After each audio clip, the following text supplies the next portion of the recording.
नमस्कार, city centre show में आपका स्वागत है। मुंबई से मैं हूं पूजा भारद्वाज और इस वक्त मैं मुंबई के जसलोक अस्पताल में मौजूद हूं। आज इंटरनेशनल नर्सेज डे है और शो की शुरुआत भी हम कुछ नर्सेज से बातचीत के साथ कर रहे हैं। एक दिन या फिर कुछ शब्द इनके सम्मान में बेहद कम है, लेकिन आज हमें मौका मिला है इनकी कहानियाँ जानने का, कठिनाई समझने का कि इनकी निजी ज़िंदगी में किस दौर से ये गुजर रहे हैं, मरीजों की देखभाल के साथ साथ। बहुत बहुत शुक्रिया हमारे साथ जुड़ने के लिए। किस तरह से इस महामारी ने आपको तोड़ा या जोड़ा, या आप कितने मजबूत हुए, अगर आप ये कहानी दर्शकों को बता सकें? एक्चुअली अगर हम देखा जाए तो जब फर्स्ट वेव आया था तब बहुत सारे फैमिलीज़ में बहुत लोगों को तकलीफ़ हुआ था। But as personally as a nurse अगर हम जब बोलते हैं कि जब हम दूसरों का ख्याल रखते हैं, बट जब हमारे फैमिली के साथ वो सिचुएशन आता है, मुझे पता है लास्ट ईयर फर्स्ट वेव में जब मैं पॉजिटिव आया था, मेरे फैमिली को उनको भी बहुत सारे सिम्टम्स थे। बट एट दैट पॉइंट हम जब क्वारंटाइन थे और जब मैं खुद कोविड सेंटर में था और मेरी फैमिली घर पर थे, उनको सिम्टम्स था, तब ऐसा फील होता था लाइक कि there is no one to help them. But still we got through each and everything. And उसके बाद थ्रू गॉड्स ग्रेस हम लोग सब ठीक हो गए। एंड अभी जो सेकेंड वेव आया है, फ्रॉम फर्स्ट वेव हम लोग ने अच्छी बात ये है कि हम लोग ने बहुत कुछ सीखा है फ्रॉम द फर्स्ट वेव। इसके वजह से the second wave which has come, we are prepared for it. So जब हम परफॉर्म करते ओटी में प्रोसीजर्स बहुत सारा करते in COVID suit, it is very difficult but still we manage through each and everything like whatever the pain. मतलब we just want that the patients should feel the best relief that we have given. So that is the main thing that we look forward to. Other than that, that is our profession. We have to work hard for it. We have to within a sweat and all. But at the end, main thing is about the patient, that they receive the quality care. And other than that, the hospital, they provide us everything. Like the hospital has been a great support to us. So that's it. सबसे बड़ी चुनौती दूसरी लहर की क्या रही? कई मरीज़ बड़ी संख्या में इस बार देखे गए। जब लोग दम तोड़ते होंगे आपके सामने, उस वक्त अपनी पीड़ा भी, मैंने कई डॉक्टर्स या नर्सेज से जब बात की तो वो कहते थे कि जब सामने से हम इतने सारे मरीज़ों को क्रिटिकल स्टेज पे देखते थे तो कुछ और याद नहीं रहता था। ऐसा कोई भयावह मंज़र जो आप लोगों ने देखा हो और दर्शकों को बताना चाहेंगे? एक्चुअली फर्स्ट वेव जब हम लोग फेस कर रहे थे तो वो इतना सीवियर नहीं था as compare to second wave. Second wave जो आया इंडिया को हिट किया वो बहुत ही फेटल था। मरीज ऐसे आते थे यहाँ पे, क्रिटिकल होते थे और तुरंत एक्सपायर हो जाते थे। दूसरा एक्सपायर होता था, उससे पहले वो तीसरा पेशेंट क्रिटिकल हो जाता। तो एट ए टाइम इतने पेशेंट को हैंडल करना काफ़ी मुश्किल था। ऊपर से एज अ बीइंग गर्ल हम लोग को पीरियड्स का भी प्रॉब्लम रहता था, तो पीपी किट में उसके साथ 7 to 8 आवर्स ड्यूटी करना, it was very difficult for us. अपना फिजिकल पेन तो रहता था, पर वो एटमॉस्फेयर को, वो पूरे वार्ड को, यूनिट को हैंडल करना बहुत ज़्यादा डिफ़िकल्ट। फिजिकल मेंटल सब प्रेशर को हम लोग ने ओवरकम किया है और आज की डेट में देखा जाए तो हम लोग ने इसको बहुत अच्छे से मैनेज किया है। हॉस्पिटल के सीनियर्स और हमारे जो टीम लीडर्स हैं, हमारे इंचार्जेस हैं, उन्होंने हमको बहुत सपोर्ट किया है। हॉस्पिटल आपके घर परिवार वाले भी तो आपको रोकते होंगे ऐसे वक्त में, लेकिन कैसे उसको कैसे संभालती थी आप? परिवार को भी समझाते हुए ड्यूटी निभाना कितना मुश्किल था? एक्चुअली वो डिफ़िकल्ट तो था। एक टाइम ऐसा भी आया था कि घर वाले बहुत वरीड भी थे। वो बोलते थे अभी घर कब आओगे, वो भी वेट करते थे, पर ड्यू टू कोविड हम लोग जा नहीं पाते ज़्यादा करके। जो लॉन्ग डिस्टेंस कितने समय के लिए आप परिवार से दूर रही हैं? अभी तो 1 ईयर हो गया है। 1 साल से आपने किसी को देखा नहीं, 1 साल से आप दूर। क्योंकि हम लोग नहीं जा सकते, क्योंकि उधर भी अगर हम लोग गए तो हमको क्वारंटीन होना पड़ता है। प्लस हम लोग कोविड में काम करते हैं तो फैमिली तो ठीक है, पर जो सराउंडिंग में जो रहते हैं नेबर्स, तो उन लोग ज़्यादा वरीड होते हैं कि अगर नर्सिस आ रहे कोविड से तो वो भी इन्फेक्शन कैरी करके आएंगे। वो स्टिग्मा अभी तक गया नहीं है ना? नहीं, पर एज़ कम्पेयर टू फर्स्ट अभी नर्सिस का देखने का नज़रिया अलग हो गया है लोगों की नज़र में।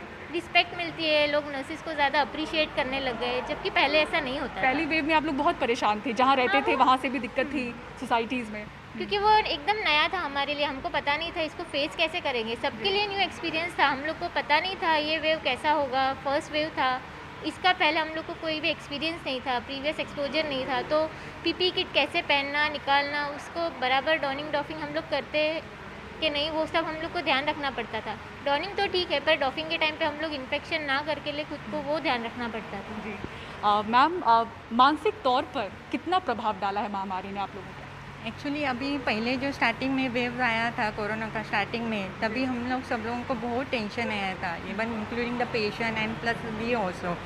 बहुत स्ट्रेस मीन्स इतना स्ट्रेस आ गया था कि क्या होएगा क्या नहीं होएगा वही समझ में नहीं आ रहा था।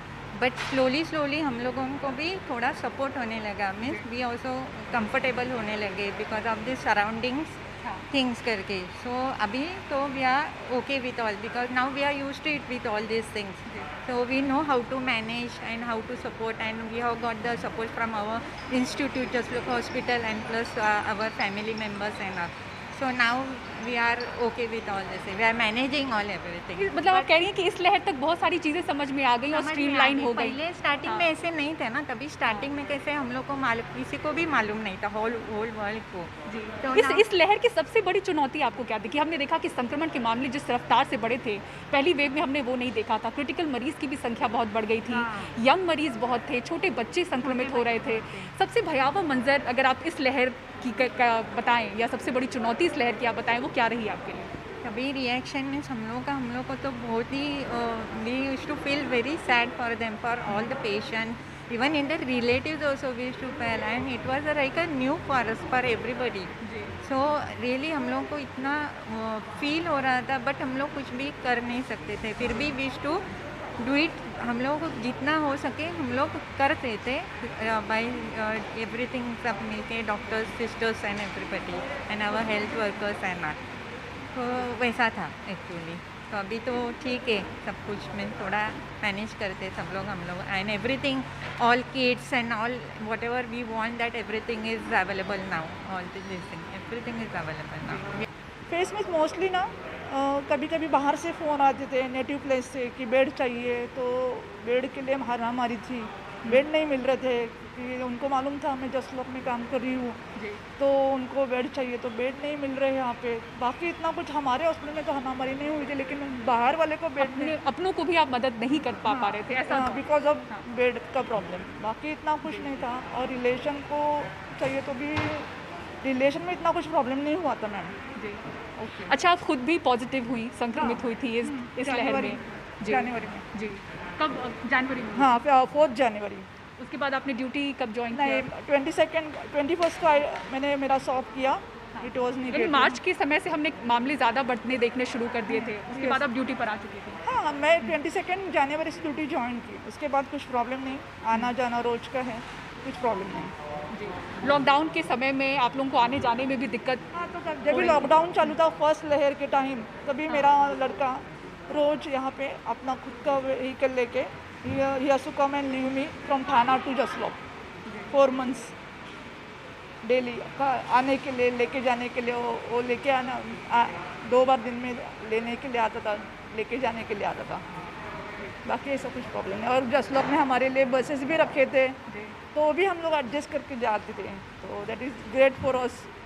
Just lock has provide so much to us. It is our one family. निजी ज़िंदगी में क्या क्या चुनौतियाँ मैम आपने देखी इस महामारी में? मेरी ज़िंदगी में मैं न्यूक्लियर फैमिली में रहती हूँ, हस्बैंड और 2 बच्चे हैं.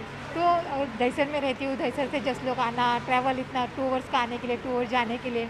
लेकिन मेरे हस्बैंड ने, मेरे बच्चों ने बहुत सपोर्ट किया. आपको ट्रैवल में ही 4 घंटे लगते थे? हाँ, मीन्स एटलीस्ट 1.5 घंटा तो आने में और 1.5 घंटा जाने में, फिर चेंज करना, उसमें सब इतना. और बसेस टाइम पे नहीं है, अगर ट्रेन लेट है, वो सब दिक्कतें आती थी. लेकिन मेरे हस्बैंड ने और मेरे बच्चों ने बहुत सपोर्ट किया.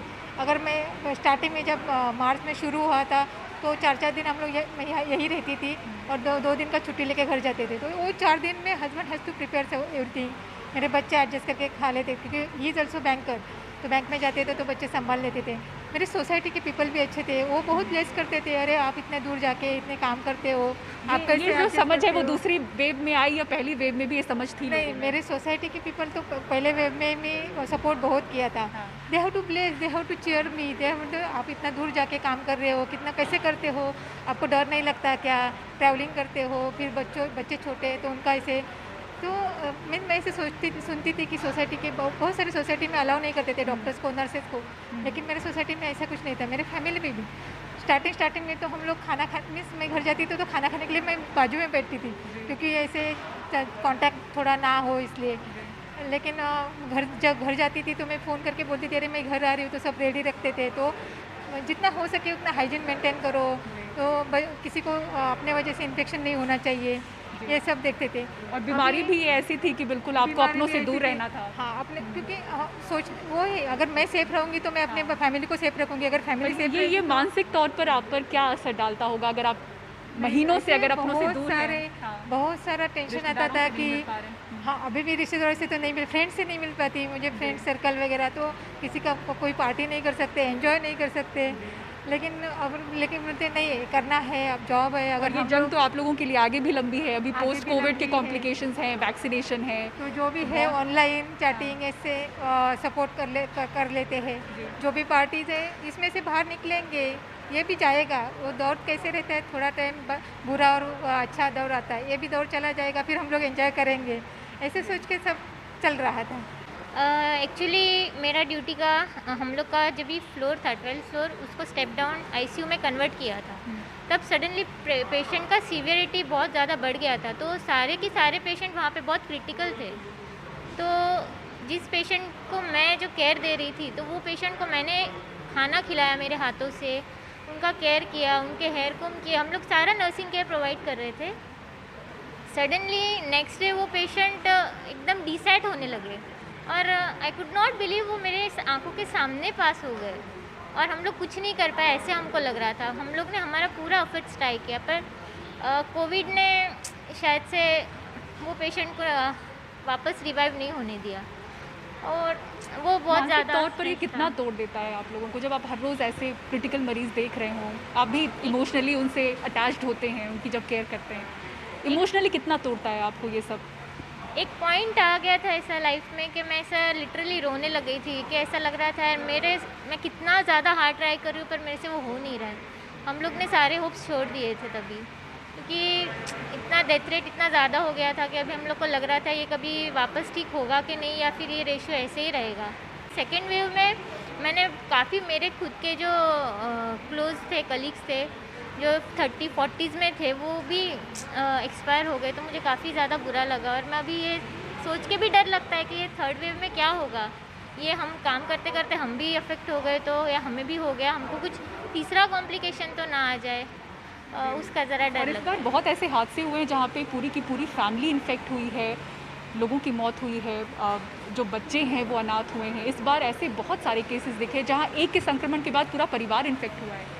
ऐसे कुछ आपने हादसे देखे हैं अपने अस्पताल में ही होते हुए, अपने अस्पताल में या आपकी जानकारी में हो? मेरे एक कलीग थे, मतलब जहाँ पे मैं पहले स्टडी की थी, तो वहाँ पे जिनके घर पे मैं रहती थी, तो नेबरहुड में एक ही घर के 3 ग्रैंडफादर, ग्रैंडमदर और उनका सन, तीनों भी एक साथ एक्सपायर हो गए थे डे बाय डे करके। तो वो ज़्यादा हार्ट टचिंग था, वो विडो हो गई, उनके बच्चे भी ऐसे ही रह गए, छोटे छोटे बच्चे थे, तो काफ़ी ज़्यादा हार्ट ब्रेकिंग था वो मेरे लिए, कि जिनको मैं ऐसे बहुत क्लोज थे वो मेरे, तो ये बिलीव नहीं कर पाती मैं कि आप घर पे रहे, जब ज़रूरी हो तभी बाहर निकले, और जो गवर्नमेंट्स ने जो गाइडलाइंस दिए उसको प्रॉपरली फॉलो करें, हैंड हाइजीन करें, मास्क पहने, हेल्दी खाना खाए, और बस ज़्यादा टेंशन ना ले। वो नेगेटिविटी जो रहती है लोगों का, ये सुन के वो खुद भी परेशान हो जाते, तो वो सब चीज़ें अवॉइड करें, नेगेटिव चीज़ों को।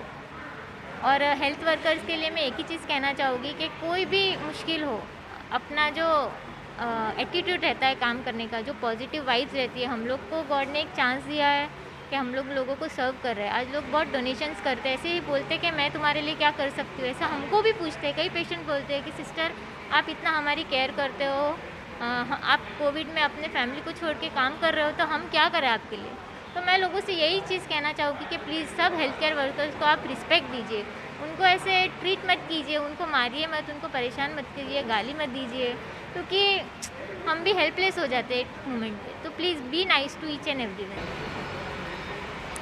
तो आपने नर्सेस को सुना जो ये गुजारिश कर रहे हैं और अपील कर रहे हैं लोगों से कि जब भी आप किसी हेल्थ वर्कर के साथ बदसलूकी करते हैं तो ये बात ज़रूर जहन में रखें कि वो आपकी ही सेवा में लगे हुए हैं।